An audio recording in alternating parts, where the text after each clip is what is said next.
do Papo de Calçada, eu sou o Maico Oliveira, estamos começando aqui mais um podcast do Papo Solo. Hoje é um Papo Solo entrevistas, como você pode ver aí no título, nós vamos falar de um assunto bem importante, que é o suicídio. E para tratar desse tema, nós vamos tocar a bola aqui com um convidado muito especial, que é o Abel Peter. Abel Peter, bem-vindo ao nosso podcast, muito obrigado pela sua presença, que muito nos honra. Muito obrigado a todos, muito obrigado pelo convite, é uma honra estar aqui, né? E vamos lá, vamos conversar um pouco sobre esse assunto tão importante, esse assunto aí que desde os primórdios da Terra já existe, né? É um ato aí próprio da natureza humana e é importante a gente falar abertamente sobre o assunto para levar informação, conhecimento, reflexão a quem está ouvindo. Perfeito. Então, eu te conheci em São Lourenço do Oeste, uma palestra, e olha, há um tempo que eu estava tentando fazer essa entrevista contigo aqui no podcast, que bom que a gente conseguiu agora.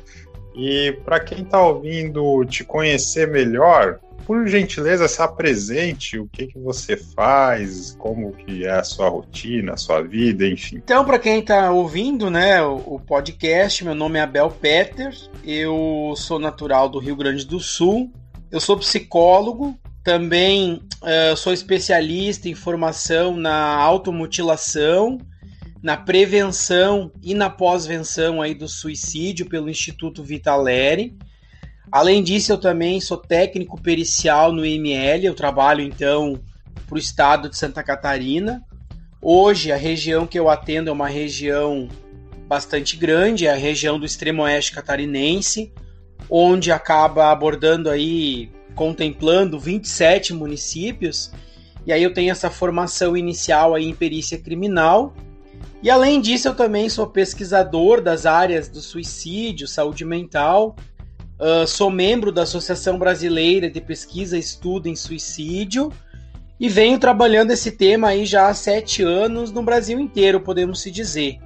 Eu também ministro curso, capacitação, inclusive você abriu o programa falando, né, que participou de uma palestra minha em São Lourenço do Oeste, até destacando essa palestra que eu dei em São Lourenço do Oeste. Eu tive até um retorno, um feedback, onde eles falaram que deu 810 pessoas sentadas e passou aí de 60 pessoas que ficaram de em pé, que não tinha lugar para sentar. Então foi um evento que, né, foi bem grande assim para a cidade. Eu fiquei muito feliz, justamente porque o assunto que foi tratado naquela noite foi sobre suicídio e me impressionou por tanta gente buscar esse assunto. Então eu acho que vem ao encontro aí do podcast de hoje, a importância de se falar. Hoje as pessoas estão querendo saber mais, estão querendo buscar informação, às vezes o pouquinho que seja, né? Porque muitas vezes hoje nas redes sociais tem tanta informação distorcida, tanta informação falsa, e é importante que se busque informação por um especialista, por alguém da área que trabalha, que estuda, né? Então acho que vai ser bem bacana o nosso papo aí para quem está ouvindo também. Ótimo, perfeito. Olha só, antes de eu fazer uma pergunta aqui em relação à sua carreira, em cima do que você comentou do fato da palestra ter várias pessoas, eu vou falar aqui a minha impressão e depois gostaria de te ouvir, que é o seguinte: o suicídio, e a impressão que eu tenho é que na década de 2010, principalmente do meio para frente, felizmente, vamos dizer assim, a mídia ela começou a tratar mais desse tema de uma forma mais responsável, porque antes era ou, entre aspas, ou 8 ou 80, ou você não falava, ou quando você falava, as informações que você passava eram perigosas para quem ouvia, ou para quem via, ou para quem estava vendo aquelas informações. Queria ouvir a sua opinião a respeito, a que atribuir. Então, o que acontece, né? Quando você traz que antigamente pouco se falava, ou quando falava logo divulgava, né? De um tempo para cá parece, pelas impressões que se tem das mídias, que vem diminuindo. Na verdade é uma lei, né? Que hoje já temos aí no Brasil, que se divulgue de forma correta sobre o suicídio, ou então não se divulgue. Por quê? Porque o suicídio ele pode haver quando você fala nele, quando você comenta, quando você divulga algo sobre o suicídio, ele pode instigar pessoas que talvez estão por um processo de identificação. Vamos dar um exemplo para ficar mais claro. Dali um pouco se divulga o seguinte na mídia. Um rapaz de 25 anos perdeu o emprego, a namorada deixou dele e ele, né, acabou se suicidando. Aí muitas pessoas olham para essa notícia e vão dizer, nossa, um rapaz novo, mas veja, ele perdeu o emprego, a namorada deixou dele, e aí começa a se achar motivos, né, do porquê que ele se suicidou. Logo, pode outras pessoas estar passando por essa mesma situação, né, e aí a gente destaca que o sofrimento é diferente, porém, as pessoas podem se compadecer de tal maneira a pensar o seguinte, olha, ele se matou, acabou com o problema. Passou por isso, é um sofrimento muito grande, é a mesma coisa que eu estou passando agora. Então, por um momento, pode ser que eu nunca cheguei a pensar em suicídio, mas ao ler uma notícia dessas, pode acabar tendo essa ideia do suicídio que antes não tinha. Então, hoje já se sabe que existe o efeito Werther, né? Na verdade, é um efeito científico que ele foi estudado há muitos anos atrás, escrito por Goethe, é um filósofo, onde ele escreveu Os Sofrimentos do Jovem Werther. Werther, quem foi Werther, né? Foi um personagem que Goethe criou, onde ele conta uma história que esse jovem se apaixona por uma princesa, onde ele não tinha esse amor correspondido. Então ele criou toda uma história onde ele não teve amor correspondido, onde ele sofria, né? E no final do livro, esse jovem, ele acaba se tirando a vida com uma arma de fogo. Logo depois disso, centenas de jovens, não se sabe precisar quantos, mas é tranquilamente mais que 100, isso para a época foi um boom muito grande, centenas de jovens acabaram se tirando a própria vida da mesma forma, e detalhe, estavam com esse livro no braço, na mão, na cabeceira, né? Inclusive com o livro próximo ali, que dava o indício de que estavam lendo esse livro. Então, a partir disso, Goethe foi preso, né? Por acabar induzindo muito o suicídio pelo livro, porque hoje, se você for ler um livro, né? Muita gente vai dizer, mas hoje não induz mais ninguém. E induz, hoje sim, a gente sabe que pequenas situações podem acabar culminando em suicídio, por exemplo. Tem um fenômeno bem comum no meio social que ocorre, que muita gente agora vai se identificar, por exemplo.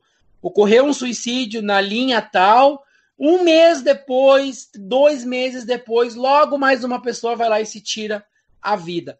Ou seja, já fazia anos que ninguém se matava, quando um se mata, logo depois 3, 4. O que é isso? É o efeito Werther, né? Ele acaba despertando isso na pessoa. E aí a gente levando para as mídias, é isso que ocorre, quando se divulga a forma, o meio, os motivos, o porquê, quem, né, de que forma. Isso acaba despertando nas pessoas essa forma. Por exemplo, logo depois que o reitor do IFSC lá se suicidou, o reitor da Universidade Federal de Santa Catarina se suicidou, logo depois no shopping, em prédios, edifícios, teve um aumento desse suicídio, ele acaba gerando um aumento. Justamente por quê? Porque se divulga motivações, aí depois eles falam, o cara era inocente, foi por tantas pessoas pressionarem, e ele não era culpado, veja, olha o sofrimento dele, ele foi lá e se matou. Muita gente pode passar por essa situação e acabar fazendo da mesma forma. Então tem esse efeito, né, que ele foi estudado há muitos anos, ele é estudado, hoje já se diz o efeito contágio, então que pode acabar acontecendo, né? E aí tem em escalas menores, por exemplo, em adolescentes que começam, né, se autolesionar, se autocortar, logo depois que um começa, tem mais 2, 3 dentro de uma sala de aula, amigos próximos, começa a fazer da mesma forma. Qual a melhor maneira de noticiar? Então, a melhor forma de se noticiar hoje não sei se você vai perceber agora que eu estou falando, mas de um tempo para cá não se escuta mais muita divulgação de suicídio, e sim encontrado corpo de jovem dentro de residência, dessa forma. Certo. Uhum. Então essa é a forma hoje que está se divulgando. Quando é alguém, né, que acaba tendo uma repercussão maior, talvez um famoso, eles acabam divulgando para não ficar aquela incógnita, aquela criação de fantasias. Então eles até divulgam encontrado corpo de jovem, né, que era influenciador digital, e infelizmente ele acabou se tirando a vida, mas é importante que se fala em buscar ajuda. Então, logo depois dessa notícia, quando é algo que vai impactar muito, a recomendação é que se divulgue. Se você estiver passando por isso, não precisa passar por isso sozinho, busque ajuda, tem outra solução, tem outra forma. A maioria das vezes, né, é uma situação isolada, a maioria das vezes é algo repentino que muitas pessoas, ao olhar por esse processo, ao tratar esse processo, ao dar a devida atenção para esse processo, retoma sua vida normalmente. Não é com um ato desses que a pessoa vai acabar resolvendo o problema. Então, se divulga dessa forma, encontrado o corpo, tal e tal lugar, não precisa divulgar de que forma foi encontrado, o motivo, nada. E junto com essa divulgação, o ideal é que se divulgue, né? Se coloque ali contatos, telefones, onde a pessoa pode buscar ajuda, se estiver passando por situação parecida, como, onde, né? Isso é muito importante e dessa forma hoje é o correto que se faça. Perfeito, esclarecido. Agora, em relação a você, em relação à sua trajetória, uma questão aqui que eu gostaria de saber é como e por que você começou a falar publicamente para outras pessoas, palestras, entrevistas a respeito desse tema? Essa pergunta é uma pergunta, né, bem comum que eu acabo respondendo, né? Porque quando eu vou dar palestra de suicídio, geralmente a gente se tem aquela impressão, o cara tá falando de depressão é porque já teve depressão. O cara fala de luto porque já passou por um processo de luto. Fala bem, sei lá, de tal e tal situação, é porque passou por tal situação. Quando a gente, né, eu particularmente iniciei a minha fala, eu nunca perdi ninguém por suicídio próximo, familiar, né, e eu sempre digo, a gente não tá livre disso, né, mas claro. Eu comecei há 7 anos atrás, justamente porque o local onde eu trabalho, como eu disse no início, eu trabalho no ML, né, no Instituto Médico Legal. Então, o local que eu trabalho é um local que, infelizmente, né, a demanda do atendimento por suicídio ela é muito grande. Podemos se dizer aqui no extremo oeste catarinense que a semana é muito difícil a semana que a gente acaba não atendendo, né? E aí, nesses atendimentos, a gente acaba tendo contato com a família também, com a família, com pessoas próximas. E eu acabei percebendo que não eram pessoas que se tiravam a vida, não eram pessoas isoladas, pessoas que não tinham, que outras pessoas acabavam não amando, que eram pessoas extremamente tristes, fechadas, que não tinha ninguém por elas. Não, eram pessoas que eram muito amadas, eram pessoas que eram muito respeitadas, cuidadas, mas que mesmo assim acabavam se tirando a vida. E o que eu ouvia muito era, Abel, chorando e muito compadecidas, né? Se eu tivesse a oportunidade de levar agora e buscar ajuda, se eu tivesse prestado atenção naquele sinal, porque agora faz sentido, por exemplo, ele dizia que não aguentava mais, ele começou a doar o pertence, né? Doou, passou as terras para o nome dos outros. Ele acabou visitando um filho que nunca visitava, ficou uma noite inteira acordando, né? Dizendo, dando sinais. Então isso me instigou muito. E aí eu pensava, poxa, por que as outras pessoas não podem saber disso? Para não chegar nesse desfecho. Então aquilo começou a me tocar de uma forma onde eu comecei a sentir que eu precisava fazer algo, sabe? Então eu precisava levar informação e dizer, olha, se a pessoa está fazendo isso, presta atenção, porque logo em seguida, se não dá o devido cuidado, ela vai se matar. Presta atenção nesse detalhe, não é normal a pessoa começar a doar um pertence que ela gosta muito. Não é normal a pessoa se isolar, se fechar, começar, né, ficar dentro do quarto. Não é normal, vamos cuidar disso, porque isso é um indício de que pode, né, mais tarde vir a pessoa a se tirar a própria vida. Busque ajuda, tem tratamento, tem outras formas de salvar essa vida. Não a espere passar, né? Porque eu ouvia muito isso. A Abel dava o sinal, tava falando, mas todo mundo diz que quem fala não faz. Então eu achei que nunca ia fazer, sabe? Essas frases, esses comportamentos, isso me instigou muito. E aí o que eu fiz, né?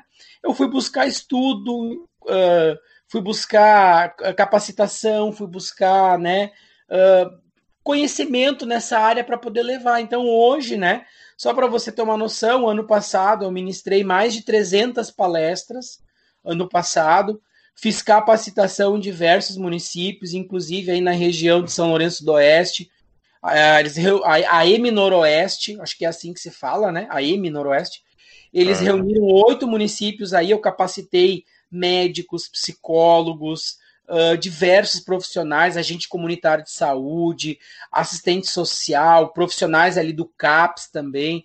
Então eu fiz uma capacitação aí ano passado também, né? Então, nessa área. Então hoje eu ministro palestra, curso, capacitação, treinamentos nessa área, né? Porque eu vejo que é muito importante isso. Justamente essa prática veio desse cenário onde eu trabalho hoje, que é o IML, né, o Instituto Médico Legal. Até aproveitar toda a sua experiência, psicólogo, a sua especialização, automutilação, a perícia, trabalho no IML, 300 palestras, porque eu tenho um livro aqui do Viver é a Melhor Opção, no caso. Uhum. Só que ele é lá de 2015, 2014, que ele pega esses dados, e eu tava tentando achar os dados hoje e eu tive uma certa dificuldade. Então, você tá vivendo isso, né? Faz parte, vamos dizer assim, da sua rotina, e com certeza você tem acessos que a imprensa não tem. Então, e fora as 300 palestras que você deu, a minha pergunta é, dentro do seu recorte, como é que tá o suicídio hoje? Então, esse livro, Viver é a Melhor Opção, é do André Trigueiro, né? É um livro muito Isso. bom até. É um livro atual, digamos assim. Até tu me perguntou, mas ele é um livro de 2015. Hoje, infelizmente, né, os boletins epidemiológicos, a Organização Mundial da Saúde, não é tão rápida para lançar esses boletins, né? Só para te ter uma noção, o último boletim epidemiológico que a gente tem aqui no Brasil é de 2014. Então, ele é bem desatualizado, mas é o último que a gente tem. Entendi. Então, em 2014, esse boletim ele lançou então esse manual de prevenção e justamente com dados, né? Então ele diz que mais de 800 pessoas se tiram a vida, 800 mil pessoas, desculpa, aí, né, chegando próximo a 1 milhão, 800 mil pessoas se tiram a vida por ano no mundo, tá?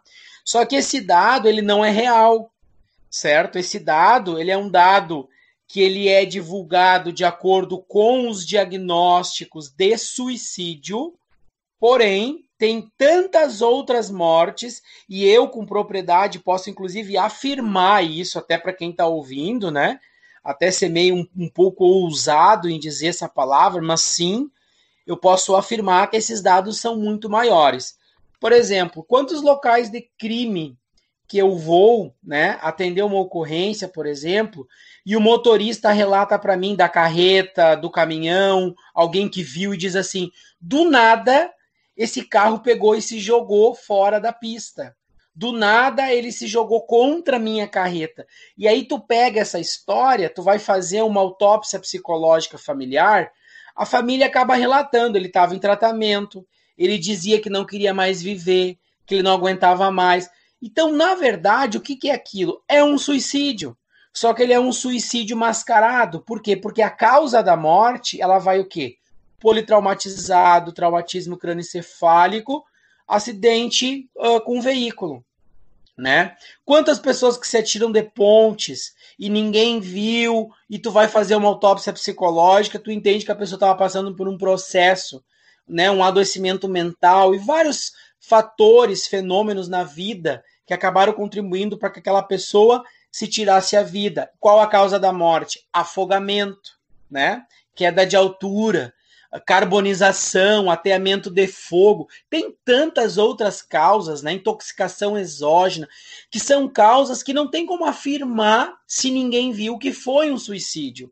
Então esses 800 mil, né, casos por ano no mundo é muito maior. Chega-se, né, a ter uma previsão aí de que é pelo menos 6 vezes mais. Né? 6 vezes mais. E para te ter uma noção, falando um pouquinho mais de dados, entre 15 e 29 anos, o suicídio é a segunda maior causa de morte. Ou seja, só perde para acidente de trânsito, depois vem o suicídio. Ou seja, é um fenômeno que está mais do que na hora que a gente precisa olhar para isso, né? Quando a gente traz para o Brasil, 32 mortes por dia aqui no Brasil, né? É a quarta maior causa em homens, a quarta maior causa de 15 a 29 anos, desculpa, é a terceira maior causa em homens, né? Totalizando aí mais de 11 mil casos de suicídio por ano só no Brasil. Então, são dados assim que realmente assustam, e a região sul lidera esses rankings, né? Seguido aí por primeiro lugar em Rio Grande do Sul, depois em Santa Catarina, depois em Paraná e segue, né? Então, assim, são dados que realmente impressionam, né? Mas, infelizmente, não são tão rápidos para a gente ter esses dados. Quando tu traz, são dados antigos, realmente, o boletim epidemiológico ele é lançado a cada tempo, né? E aí depende dessa soma de registros para a gente ter dados mais atuais.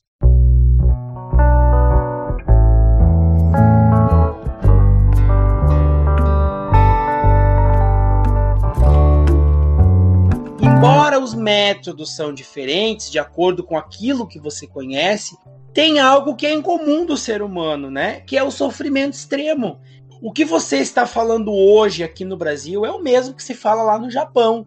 Apesar que tem essas particularidades de cada região, formas, meios, né? A gente sabe, por exemplo, que no Paquistão a forma que se tira mais a vida é veneno, no Japão é queda de altura, Estados Unidos é arma de fogo, aqui no Brasil é enforcamento, né? Ninguém veio ao mundo para ter dor, para sofrer. E quando a pessoa tem isso, muitas pessoas não conseguem lidar, não conseguem encontrar formas de amenizar isso e infelizmente acabam optando não por acabar com a vida, mas acabar com a dor, com o sofrimento. E aí quando a gente fala culturalmente, né, a gente sabe que o Sul, infelizmente, lidera esses rankings. E aí temos vários indícios que a gente pode pensar, inclusive dados que foram comprovados cientificamente. Um deles são os agrotóxicos, né? Por exemplo, os organofosforatos, a longo prazo, o agricultor, a agricultora, a pessoa que lidou muito tempo com esses venenos, ela acaba intoxicando o próprio organismo e essa intoxicação acaba reduzindo o manganês, que é um composto que a gente tem, que ele é importantíssimo para a condução de serotonina, dopamina, que são neurotransmissores importantíssimos da alegria, do prazer, do bem-estar. Então tu imagina um agricultor que a vida inteira lidou com veneno, né? E aí pegamos hoje aqui no Brasil já se sabe que a lei é cada vez liberar mais venenos, né? E cada vez se fala menos em se proteger, né? Se fala em aplicar em produção, mas não cuida do bem-estar do agricultor. E o que acontece? Ele não usa o EPI por muito tempo, ele acaba se intoxicando. Tem uma série de consequências, né? Uma dessas, das mais graves, né? Esse déficit aí de serotonina e dopamina. Essa pesquisa quem fez foi a Unisc, Universidade de Santa Cruz do Sul, no Rio Grande do Sul, junto com a Embrapa, Emater e outras, né, instituições, onde eles pesquisaram por décadas. E ficou comprovado que muitos agricultores que lidam com veneno, a longo prazo, acabam se intoxicando e num período certo ali da vida, não dá pra gente dizer qual idade, né, até porque cada organismo vai reagir diferente, ele acaba tendo esse déficit, não buscando ajuda, não associado a não fazer o tratamento, a não acabar compensando pelo medicamento, acaba então tendo esse boom, né, gigantesco aí, adoecendo, né, depressão, ansiedade e uma série de outros fatores, além de transtornos, né, muitos agricultores, então, se tiram a vida. E aqui no Sul, né, a gente sabe que, infelizmente, são estados que lideram, né, o ranking aí de agrotóxico por pessoa, a quantidade de litros, né, por pessoa. Então, assim, isso também é um dos fatores que somam, infelizmente, a longo prazo e contribui para o suicídio. Olha só, uma questão bem delicada é as pessoas que cercam.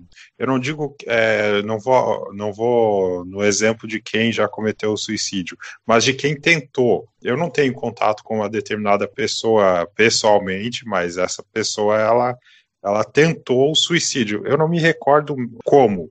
Mas, enfim, ela tentou o suicídio e as pessoas próximas, elas estavam com medo, inseguras de como ajudar, porque uma coisa é você olhar uma entrevista na televisão, a pessoa fala, faça isso, faça aquilo, mas quando acontece, você vê o pânico das pessoas, entendeu? O medo de dar aquele primeiro passo e a pessoa que tentou o suicídio fugir, se fechar.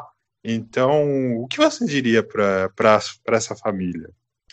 Realmente, isso que tu traz, assim, é algo bem delicado quando a gente fala da questão do suicídio, porque a pessoa tem medo de errar, né? E muitos, até por tentar ajudar, muitas vezes acaba piorando. Então, tu tens razão, e isso é bem preocupante, principalmente no que tange a conselho, né? Muitas pessoas por exemplo, numa tentativa de acertar, acaba dando um conselho que pode piorar. Por exemplo, eu já vi conselhos do tipo, não se mata porque tu é tão bonito, né? E a pessoa tem, por exemplo, complexo de inferioridade, complexo de autoestima.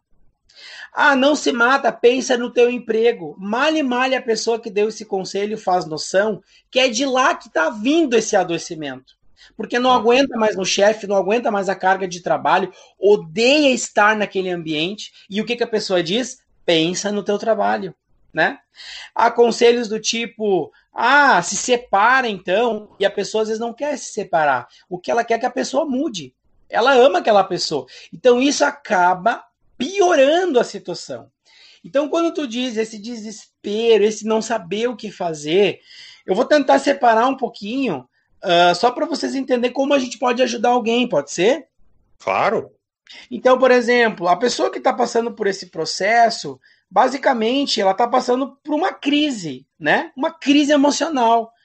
E existem alguns estados emocionais que são mais frequentes nessa pessoa. Por exemplo, um desespero. Então, a crise suicida, ela é de extremo desespero.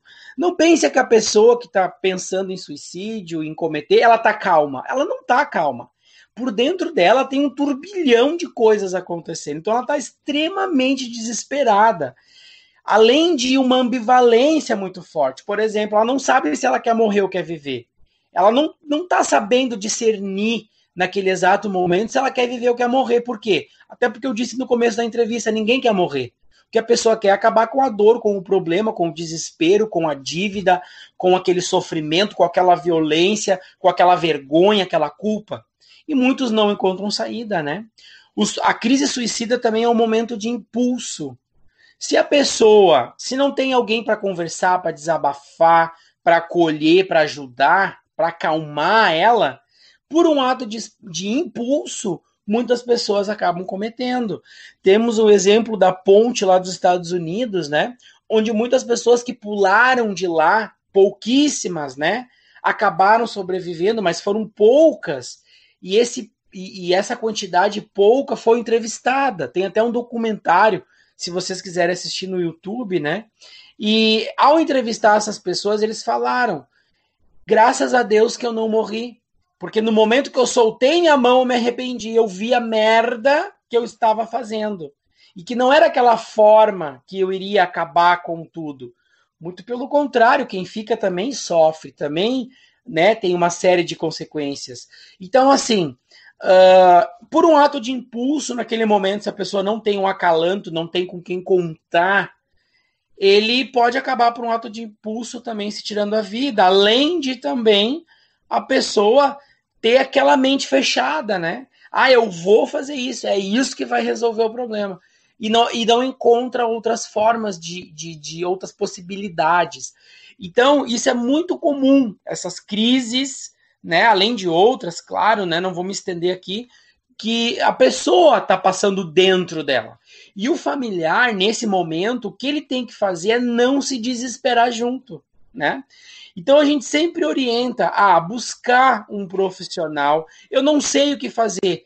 Liga, vai atrás, tenta se informar com algum profissional, pelo menos naquele momento, para buscar uma orientação, como proceder, né? Uhum. Outra dica que a gente dá também, enquanto profissional, tira todos os meios de acessos letais que a pessoa tem próximo. Se ela tem arma, tira a arma. Se tem faca, esconde a faca. Se tem medicamento, né, acaba tirando, guardando, botando em outro local. Pelo menos para garantir que aquela pessoa não vá fazer isso naquele momento, como eu disse, naquele momento de desespero, né? Então, assim, além de também tudo isso, apoiar a pessoa naquele momento, estar junto, né? Tentar entender o sofrimento, não dar conselho, isso é muito importante dizer, porque no conselho eu posso errar, eu posso acabar despertando outra coisa que a pessoa não pensou. Então, fica junto com a pessoa, acolhe a dor, o sofrimento, e principalmente é importante que não se julgue. Ah, você pensou em se matar, você está fazendo isso, não fazer. Cuidar para que não tenha esse julgamento, porque isso também é muito doloroso para a pessoa que está passando, né?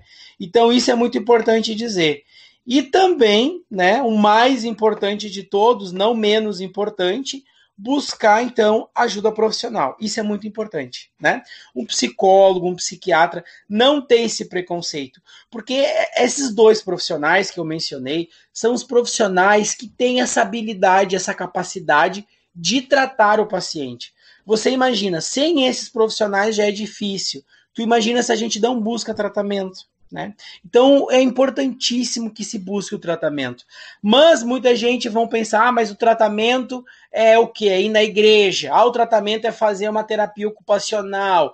O tratamento é fazer dança. É sair para uma festa. É ver pessoas.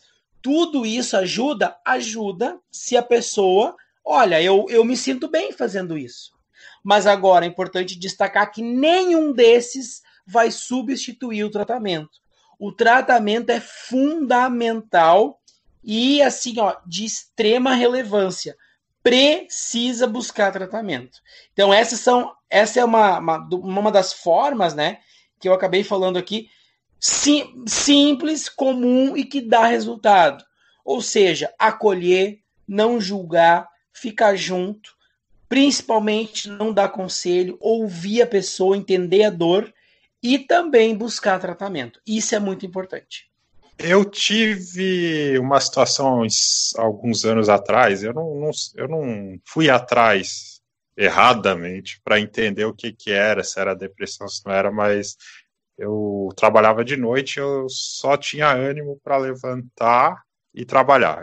Ou seja, eu chegava umas 5 da manhã, 6 horas, e só levantava lá pelas 7, 19, porque eu estava passando por muitos problemas. E eu tentei me abrir com algumas pessoas, falando que estava triste, e a primeira coisa que elas falaram foi, mas não pode ficar triste. E aí eu me fechei.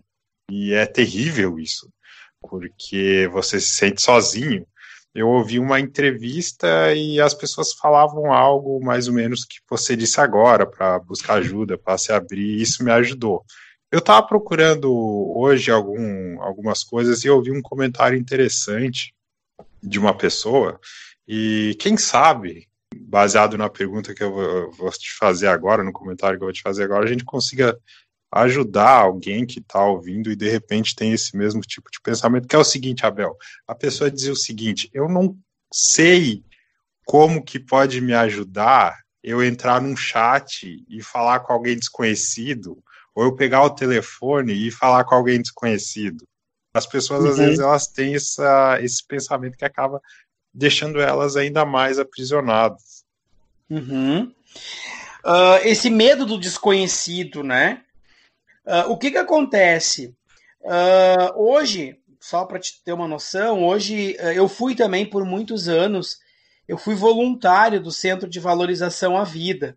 Não sei, talvez alguém que está ouvindo, né, conhece, ou se não conhece, sugiro aí no Google e digitar CVV, Centro de Valorização à Vida, que é uma ONG, né, uma organização que ela trabalha essa questão de apoio, né, dar o apoio, ser ouvido, sem julgar.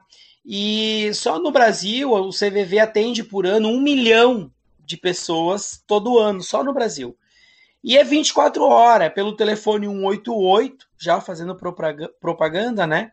É o telefone Sim. 188, onde a pessoa pode falar por tempo indeterminado sobre o que quiser, sobre a sua dor, né? Que ela vai ser acolhida, ela vai ser entendida e não vai ser julgada. Isso previne também o suicídio. É uma forma da gente prevenir também o suicídio. Então, quando tu trazes, a pessoa tem medo de falar, de se abrir, a gente entende que isso é bem comum. Por exemplo, o Abel tá falando então que eu tenho que me abrir com todo mundo? Claro que não. Já pensou se eu encontrar uma pessoa ali na rua, um vizinho, e vou falar, tô passando por um processo difícil na minha família. Aí esse vizinho chega pro outro vizinho e fala, tu viu? Ele tá separando da esposa. E eu não falei nada disso. Tá separando a esposa. Aí o outro chega pro outro e fala, viu? Ele tá separando a esposa porque ele deve ter uma outra mulher. Entendeu? E aí o que acontece? De um problema que talvez eu gostaria de me abrir, que eu tentei, pode gerar um maior. Então, assim, é importante destacar que a gente deve se abrir, deve confiar, mas nas pessoas que a gente tem essa confiança, que a gente acredita que vai realmente ouvir. Não é qualquer um. Então, tem esse outro lado também que pode acabar piorando a situação. E aí tem formas corretas, né? Locais corretos da gente se abrir, buscar essa ajuda. Uma delas é o Centro de Valorização à Vida, o telefone 188, tem chat também, tem VoIP, tu pode então conversar ao vivo com a pessoa, né? E também temos o quê? Profissionais da área que atendem, que trabalham em consultórios e em serviços públicos, né? Tem o CAPS aí em São Lourenço, tem também postos de saúde. Então, é importante que se busque essa ajuda, porque de outra forma não tem como a gente garantir, porque essa situação que eu disse, ela é bem real. Eu posso chegar e dizer assim, tô triste. A pessoa, o que ela vai dizer? Não, se alegre, bola pra frente, tristeza é coisa que tem que esquecer, ou acaba piorando, né? Tu é um cara bonito, tem saúde, tu não pode ficar triste, tu tem tudo na tua vida. E isso pode botar a pessoa mais para baixo ainda, né? Numa tentativa de buscar ajuda, acaba piorando. Então, tem esse outro lado aí que é importante a gente destacar também. Buscar ajuda de forma correta, né?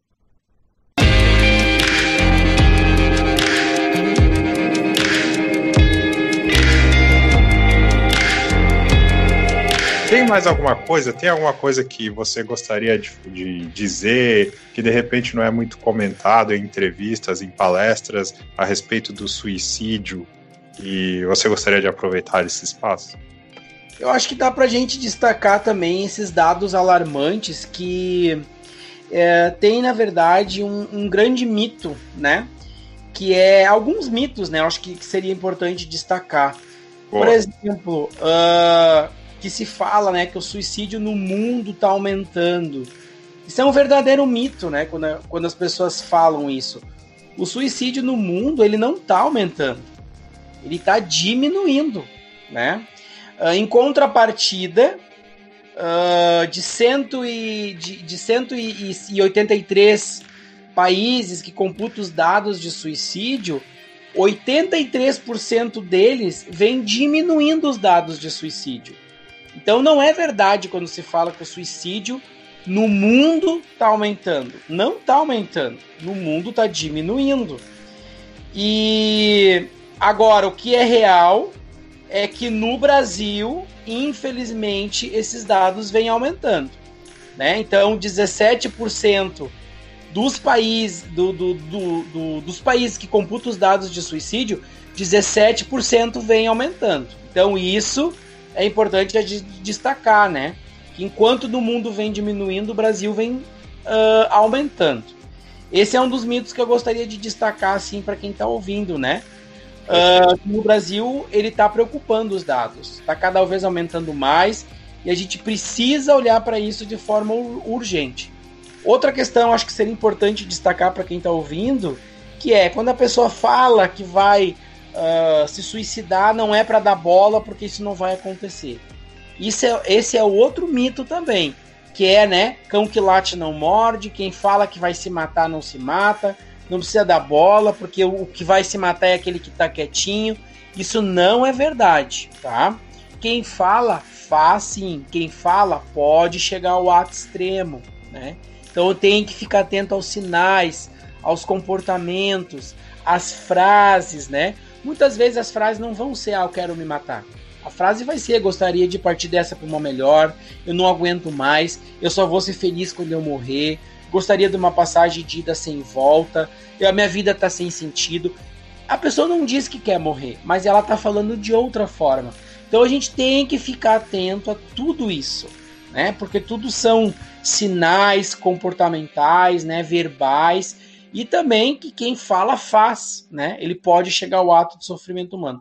Acho que essas duas informações, assim, acho que, né, para as pessoas pensar um pouco sobre esse assunto, isso é muito importante também. Suicídio e religião. Esse assunto ele é meio que um tabu na sociedade? Como é que funciona essa questão? Então, quando a gente fala de suicídio e religião,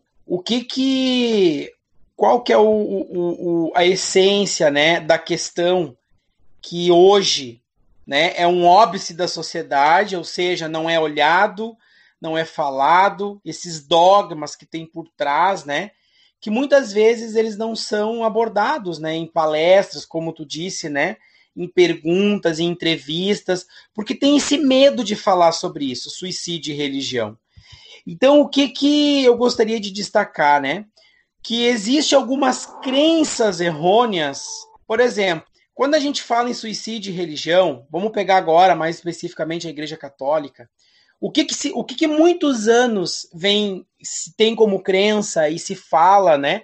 E isso é extremamente prejudicial quando a gente fala em suicídio. Que é o quê? A pessoa que se mata vai para onde? Para o inferno. Então o que acontece? Isso hoje a sociedade não faz essa reflexão sobre isso. Mas agora eu vou tentar trazer o outro lado. Imagina um familiar seu, né? Que você perdeu ele por suicídio e que essa pessoa, com certeza, ela foi e é muito amada, estando ela no inferno queimando. Porque o que é o inferno? É sofrimento, é fogo, é arder, é sofrer, é pagar pelos pecados, né? É num lugar extremamente escuro, com muito sofrimento, muita tristeza, muita dor. Então você imagina um familiar seu que você ama e que você deseja que ele esteja em paz, que ele fique bem, lá nesse local. E por muitos anos a Igreja Católica fez isso, né? Até hoje faz isso. Muitos locais, muitas religiões, inclusive. Que quem se mata vai para onde? Para o inferno, né? Porque é Deus que tem que tirar a vida, não é você. E se você fizer isso, você vai para o inferno. E aí, o que acontece? Essa crença de que vai para o inferno, ela pode acabar instigando outras pessoas na família, por esse sofrimento, acabar fazendo da mesma forma. Por quê? Poxa, meu pai está sofrendo lá no inferno. Então eu vou fazer para ir lá com ele, para apoiar, para ficar junto com ele. Ou para ver ele. Porque se eu fizer tudo certo nessa vida, eu vou para o céu e assim eu não vou encontrar meu pai. Então é importante que a igreja, né, pare de uma vez por todas com esse mito, com as populações, que as pessoas que estão ouvindo reflita sobre isso, porque quem, né, sofre muito é a família, ao, né, acreditar, ao saber que o seu familiar está no inferno. Então, assim, isso dói muito para quem ouve. Isso machuca muito para quem ouve. Então, esse é um verdadeiro... um fenômeno que ocorre, podemos se dizer assim, que acaba aumentando as taxas de suicídio. Até pouco tempo atrás, quem morria não tinha os mesmos direitos, né? O que acontecia? Tinha que ser enterrado num cemitério à par, não podia ficar junto. Ao tá descendo o caixão, né? As pessoas viravam as costas, porque é um sinal de desrespeito. Então, assim, isso é muito sofrimento para quem fica para a família. E isso, de forma alguma, contribui para a prevenção. Muito pelo contrário, isso contribui para o sofrimento, para que próximos àquela pessoa acabam fazendo da mesma forma. Né? Isso machuca muito. Então, esse é um verdadeiro, uma verdadeira reflexão que eu gostaria de construir, de, né, fazer os ouvintes pensarem um pouquinho. Dessa forma, ela não é correta. Ela machuca muito quem está próximo. Então, isso é muito importante dizer. Essa construção, fazendo um resgate histórico, ela vem lá de Santo Agostinho. Junto com o Concílio de Orleans, eles modificaram os mandamentos. Então, nos mandamentos, né, não me lembro agora qual que é o mandamento, que diz assim, não matarás. E aí eles modificaram na época e colocaram assim, não matarás, vírgula, e não se matarás. E aí não se matarás proibia as pessoas de se matarem, porque Santo Agostinho percebeu que esse fenômeno cada vez estava crescendo mais e eles tinham que dar um basta. Então eles fizeram o quê? Pegaram o auxílio da Bíblia, dos mandamentos, modificaram e assim o suicídio começou a diminuir. Né? Então, assim, porque eles perceberam que quem fica sofre também, tem as consequências graves, né? De sofrimento, de isolamento, de estigma, de vergonha. Ó, aquele lá é o filho daquele que se matou. Ou muito pior, né, que a sociedade faz. Por que se matou? Deve ser por causa da família, deve ser por causa disso, começam a achar culpados. E se a gente for pegar o pé da letra, né, vamos pegar então a morte de Jesus Cristo. Já que, né, a igreja prega tanto a morte, né, do Jesus e tal, que hoje, se você for ver, né, pegando a morte de Jesus Cristo, foi um suicídio. Jesus Cristo abriu mão de continuar vivo, certo? Ele disse na noite que antecede a morte dele, né, o ato lá da crucificação, ele diz assim, eu não quero viver, eu quero morrer pelos meus filhos, eu não vou fugir. E ele tinha essa opção de fugir também.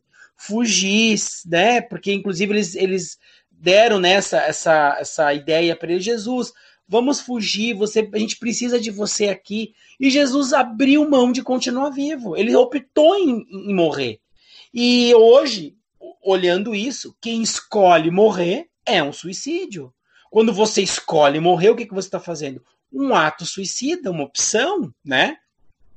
Então, se você for pegar o pé da letra, até a morte de Jesus Cristo foi considerada por suicidólogos como um ato, né, suicida. Só que daí a igreja vem e traz como um sacrifício. Ele morreu por todos nós. Tudo bem. Então, se a gente for ver, ele é um ato que causa muito sofrimento na família. É um ato que tem muito preconceito. Não é à toa que o suicídio aumenta de 6 a 10 vezes, né, a propensão em membros próximos, em familiares próximos. Justamente por isso, porque vem a igreja e fala que está no inferno, que se matou porque não tinha Deus no coração, e por aí vai, tem tantas outras coisas, né? Então é um tabu que a gente precisa fazer essa reflexão. Eu não estou dizendo que é certo, que é errado, mas eu estou trazendo a reflexão, né? Trazendo a parte científica, os dados de que isso tem consequências graves, né? Para as famílias. Então isso não é uma forma de ajudar de forma alguma, é muito pelo contrário. Isso prejudica, isso machuca, isso acaba apontando, né? Ferindo mais ainda. Existe pelo menos uma faísca disso hoje em relação a vamos evitar da mesma forma que aconteceu na imprensa ou realmente ainda é difícil? Não, é muito difícil. Hoje, assim, ó, quando se fala em religião, em igrejas, né? Hoje a recomendação é o quê? Se você nunca foi para o inferno, não fale dele, né? Se você nunca for lá, não fale dele, não fale como é o local. A gente não sabe. Cada um tem as suas crenças, né? Tem inclusive até os ateus que não acreditam em nada. Então, assim, e se fosse, agora, né, refletindo aqui contigo, com os ouvintes, se fosse uma questão de Deus, né? Certo? Eu não tinha atendido o padre, eu não tinha atendido o pastor que se suicidou. Concorda comigo? Se fosse uma questão de Deus. O padre Fábio de Mello não tinha adoecido. E o que ele traz nas redes sociais? Eu sigo ele. O que ele diz? Olha, não é só questão de Deus, tu tem que ter fé, tu tem que ter espiritualidade, tu tem que acreditar, mas também tu tem que saber buscar ajuda. Então, assim, eu não sou a favor daquelas igrejas que diz o seguinte: vem aqui que a gente cura você da depressão. Vem aqui que a gente tira a ansiedade. Isso aí, na verdade, é um mal que está dentro de você. Vem aqui que a gente precisa te exorcizar, que a gente precisa tirar isso de você, que você vai melhorar. Ou seja, fazendo aquelas promessas, né? Isso, para mim, o que pode acontecer? Pode a pessoa ir lá, adoecida, muitas vezes não se cura, muitas vezes não consegue melhorar, vai para casa e diz o que é, realmente não tem jeito. Se nem a igreja me ajudou, é o fim. E aí muitas pessoas podem optar pelo suicídio. Então por isso que eu digo, não é questão de Deus, não é questão de religião, é questão de tratamento. Os padres pregam isso, os pastores pregam isso.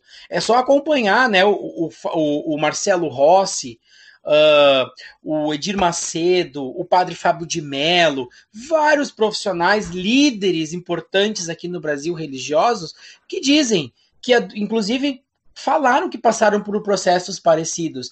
Eu já atendi pastor, eu já atendi padre que se suicidou. E eu não estou dizendo nem, né, de longe que são pessoas que não eram religiosas, que por algum momento deixaram de acreditar em Deus. De forma alguma, talvez até no último momento acreditaram em Deus e acreditam em Deus e a sua fé está ali.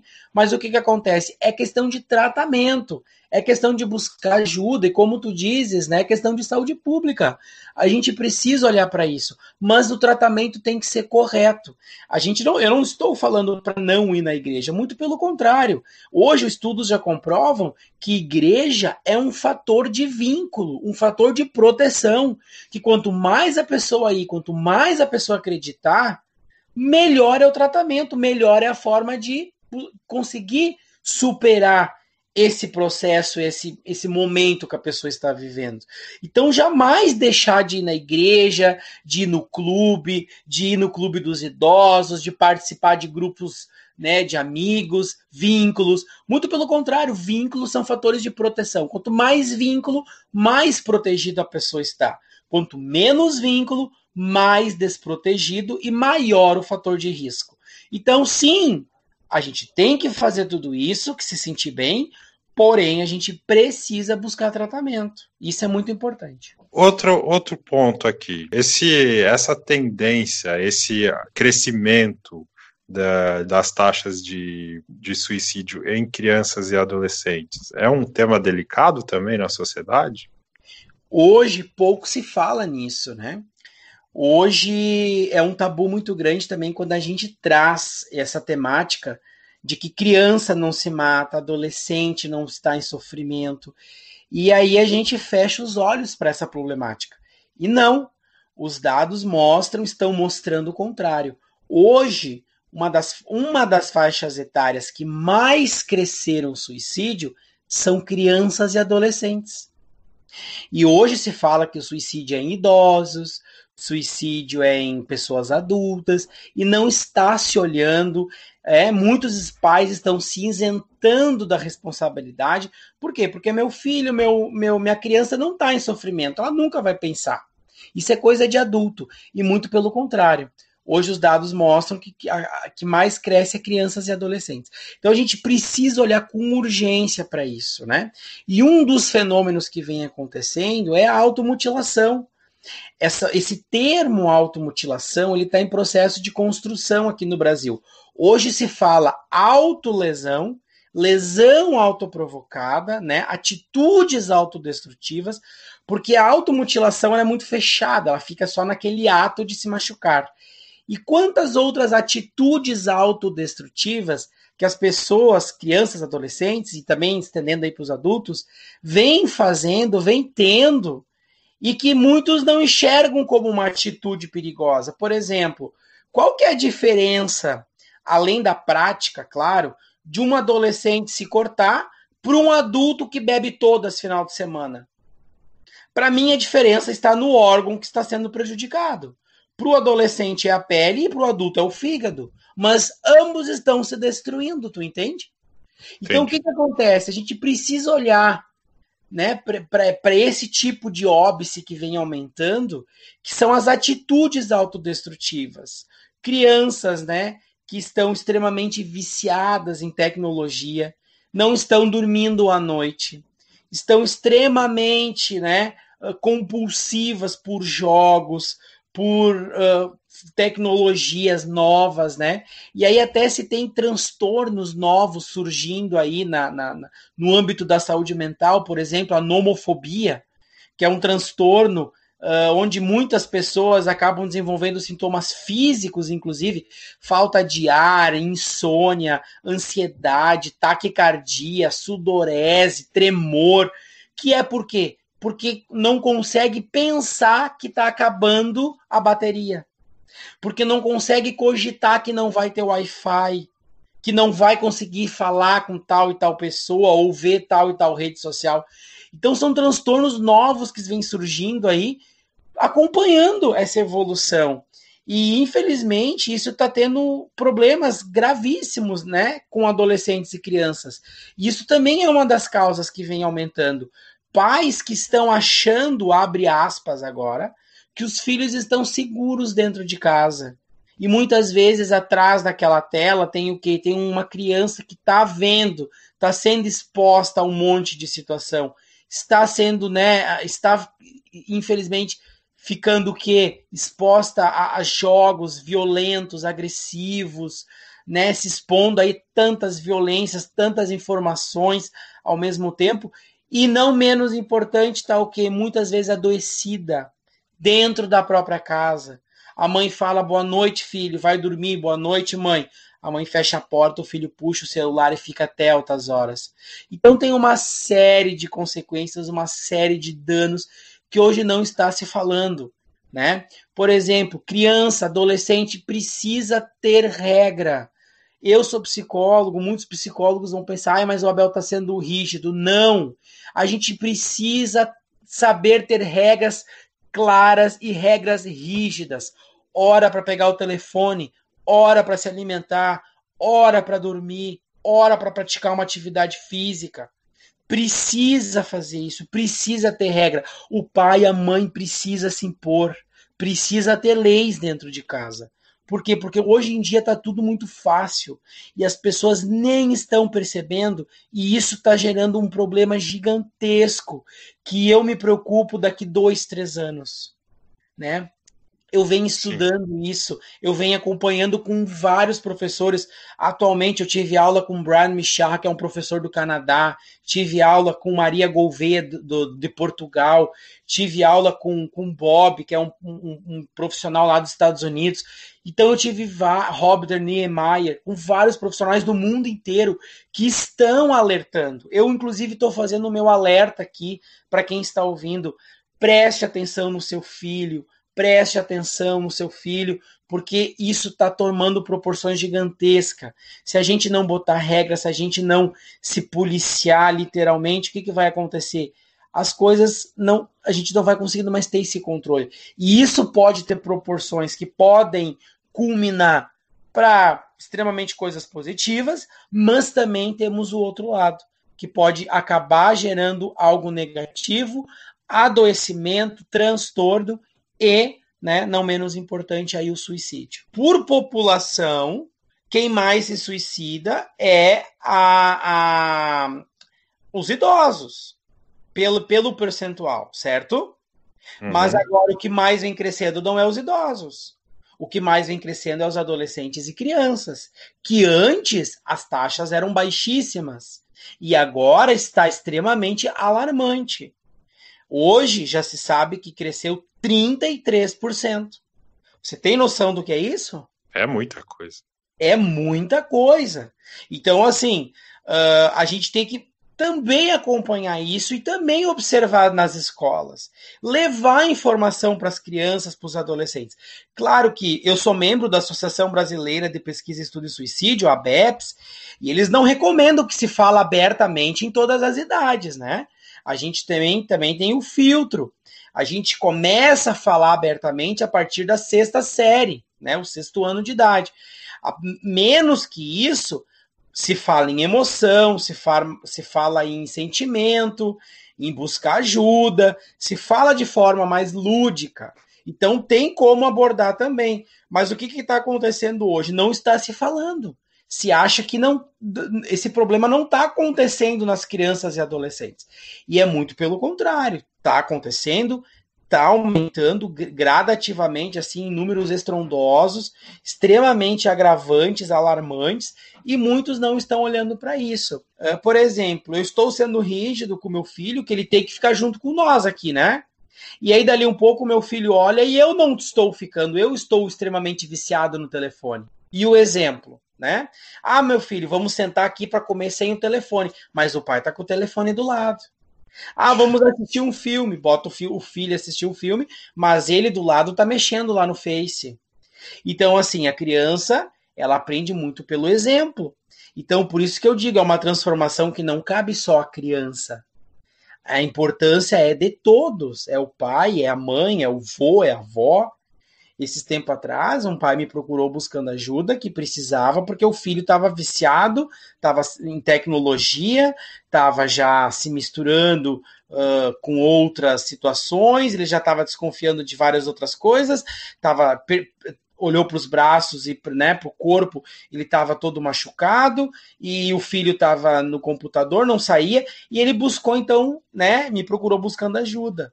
E aí, quando a gente vai conversar, o pai começa a mexer no telefone, ele começa, né, e aí eu fico me perguntando, qual a importância para esse pai, né? A importância dele ali em ajudar o filho, mas ao mesmo tempo, será que isso não está acontecendo em casa? Será que de repente esse chamar a atenção não é realmente que ele quer a atenção desse pai? Então, assim, fica a reflexão para os pais também que estão ouvindo. Não adianta eu cobrar, eu querer né, pedir para fazer o certo, mas dali um pouco eu estou fazendo o errado. Eu não estou conseguindo seguir nem aquilo que eu peço. Então é importante também a gente se pensar um pouquinho nisso, pensar sobre isso, né? Hoje as crianças carecem dessa atenção. Hoje as crianças, as adolescentes, muitos, né, que eu atendo também, não estão se sentindo pertencentes dentro da própria família. Estão buscando fora de casa algo para fazer sentido. Por quê? Porque hoje não se olha mais no olho. E é claro, eu não estou generalizando, né? Mas eu estou falando assim de uma prática que eu estou vivenciando, que eu vejo muito. Hoje não está se olhando no olho, hoje não está se conversando, papo aberto. Hoje é mais fácil chamar a mãe pelo WhatsApp, pedir algo, falar a verdade via telefone. Ah, eu não consigo sentar e conversar com a minha mãe, mas daí no WhatsApp eu conto tudo o que aconteceu. Por quê? Porque ela não precisa estar olhando para ela. O que é isso, né? Ninguém vive numa bolha isolada. Então a gente precisa sim sentar olho no olho, conversar.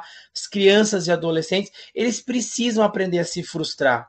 Porque depois que eles crescerem, eles não têm essa resiliência de superar isso talvez que aconteceu. E aí o sofrimento é muito maior. Então é muito importante que os pais vão adaptando eles, ensinando realmente, né, essas práticas do dia a dia. Realmente é voltar, não é ser antigo, mas é voltar, é sentar, é conversar, é ter um momento de lazer, um momento de, né, de conversa, de distração.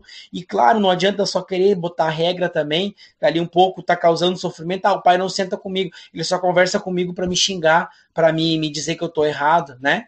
Então, assim, ter essa ponderação, isso é muito importante. Essa questão de crianças e adolescentes, eu lembro em 2000, eu não lembro se foi 2017 ou foi 2018, que tinha uma esteira, uma tendência ali de alguns desafios pela internet.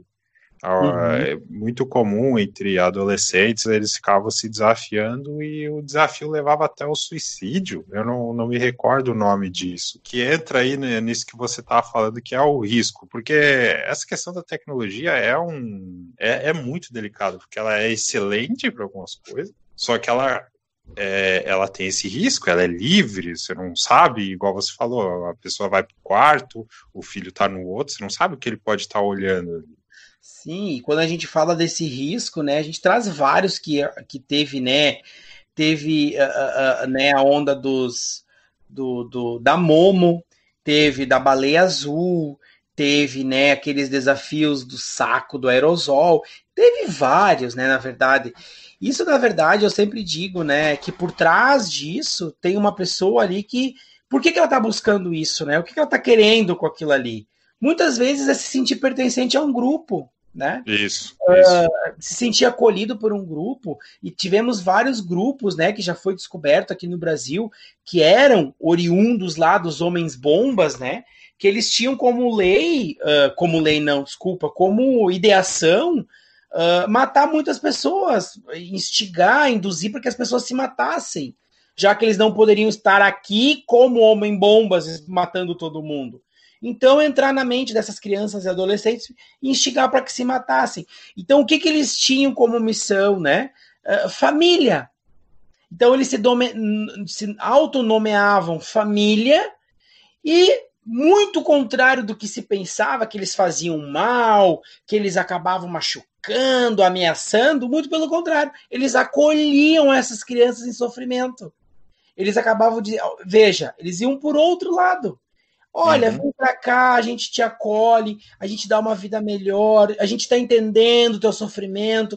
E muitos acabavam entrando na onda, só que daí eles iam fazendo situações para permanecer nesse grupo, né? Para estar dentro desse grupo. E claro, tivemos também outros grupos que eram por ameaças, né? Faz isso, senão a gente já descobriu quem é teu pai, a gente vai lá, vai matar, a gente vai fazer tal coisa. Muitos por medo acabavam fazendo. E também tinha outros grupos também que era o quê? Aquele fenômeno, né, da ondinha, do momento. Tá todo mundo falando da Momo, eu vou procurar, eu também quero entrar, eu também quero ser visto, também quero ser falado, eu quero dizer que eu já participei, e muitos acabavam fazendo para também se mostrar, né? Então, tudo isso por trás disso tem um fenômeno que ocorre ali, que precisa ser estudado e olhado, porque cada caso é um caso, né? Muitas vezes eu não tenho atenção do meu pai e da minha mãe, eu vou buscar onde? Num grupo social. Eu não tenho atenção da minha namorada, eu vou buscar em outro lugar, né? Mas o que está acontecendo que está faltando essa atenção? É uma reflexão a se pensar também, né? Muitas vezes a gente não dá amor em casa, vai buscar fora. Eu não estou dizendo que indo lá e se machucando é uma forma de amor. Muito pelo contrário, é uma forma de pertencer a algo, né? Que eu não me sinto bem aqui, está me faltando algo, lá naquele grupo eu vou encontrar. Então é uma reflexão a se fazer também.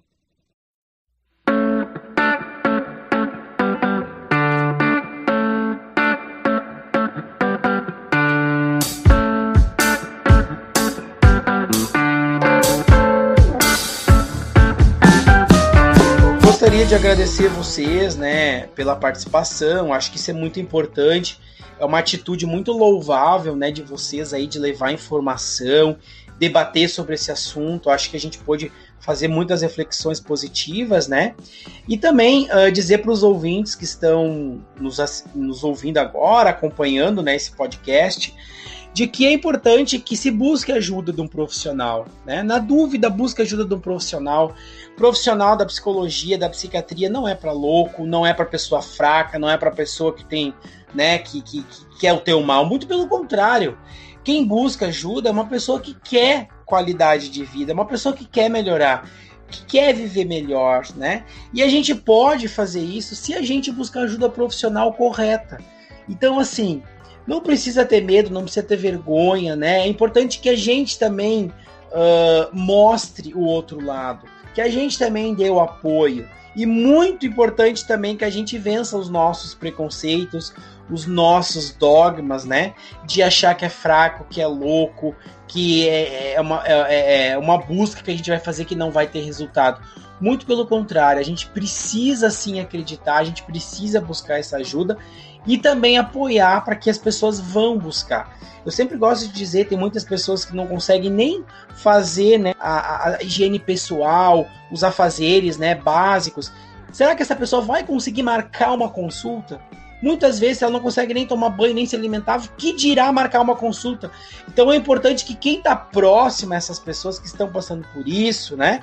E eu não vou dizer que isso é uma pequena parcela da sociedade. Muito pelo contrário, talvez quem está ouvindo aqui, a maioria de nós já pensou em algum momento em sumir, em desaparecer. Né? Não pensou em suicídio, mas pensou em sumir, desaparecer, não aguento mais, né? A gente tem às vezes esses pensamentos, é normal do ser humano. Só que nesse momento, quando esse pensamento não vai embora, quando isso começa a ficar presente, fazer parte ali, é importante que a gente busque ajuda. E muito importante, quem está próximo, né, buscar ajuda para essa pessoa. Acolher, ouvir, ir lá, marcar, buscar uma orientação, olha o que eu faço, como eu vou agir, como eu devo agir. Então isso é muito importante dizer, né? Acho que isso eu gostaria de reforçar, assim, para todos, né? Muito obrigado pela sua presença aqui no programa, foi uma honra realmente recebê-lo. Obrigado pela sua atenção, pela sua disponibilidade, por esclarecer várias coisas desse assunto tão complexo. Esperamos poder recebê-lo aí em uma outra oportunidade, sempre é interessante voltar a esse tema. E muito sucesso para ti aí profissionalmente, pessoalmente, um excelente ano e novamente muito obrigado. Eu que agradeço vocês, então, pelo convite aí, Michel, né? Muito obrigado, Michel, por também fazer esse convite para mim. É uma honra também. Agradeço a todos aí. Se precisar também de alguma informação que não foi abordado aqui, né, no podcast, a pessoa pode me procurar pelo meu Instagram, @peter_abel. Então me chama, procura, né, digita no Google Abel Peter, tem, né, tem as ferramentas ali, palestras, a pessoa vai acabar me encontrando. Então dê uma forma ali e pode mandar sua pergunta que dentro do possível a gente responde a todos aí. Perfeito, nós vamos deixar na descrição do episódio os teus contatos, certo? Obrigado, Abel. Valeu, pessoal, por ter chegado até aqui. Obrigado, gratidão. Um abraço, até a próxima. Valeu, tchau!